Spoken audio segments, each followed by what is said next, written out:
আজকে কথা হবে এই মেয়েটাকে নিয়ে। এই মেয়েটা ফেসবুকে একটা পোস্ট করছে রাতে, পোস্টটা ভাইরাল হয়ে গেছে।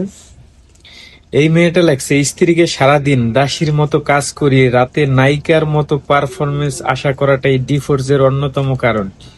দিনের বেলায় শাবানার আর রাতের বেলা সানি লিওন।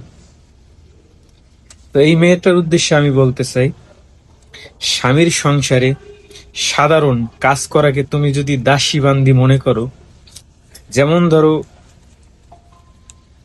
তুমি স্বামীর সংসারে আইছো, স্বামীর সংসারে টুকটাক কাজ থাকতেই পারে, এই কাজগুলোকে তুমি দাসী বান্দি যদি মনে করো, একটা পুরুষ কি কাজ করে জানো? কখনো কি দেখছো যে সিমেন্টের ফ্যাক্টরিতে কাজ করে, তার মাথায় কত কেজি ওজনের সিমেন্ট ওঠে? যে রড ফ্যাক্টরিতে কাজ করে, সে কতটুকু গরমের হিটের ভিতরে থাকে আর কয় কেজি রড হাত দিয়ে ওঠায়?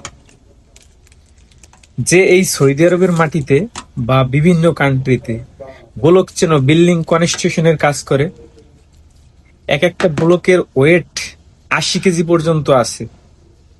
ওই ব্লকটা জাগায়া উঠায় দিতে হয়, আবার নিম্ন প্রতিটা ব্লকের কেজি নিচে মনে 20 কেজি। এই কাজ আর যদি এই 53 ডিগ্রি সেলসিয়াসে, 55, 57, 58 ডিগ্রি সেলসিয়াসে তুমি যদি কাজ করতা মরুভূমির মাটিতে, তুমি নারী ওই জায়গায় খাড়ায় মরতে দিতা। আর তুমি নারী কইতে আছো সানি লিওনের কথা।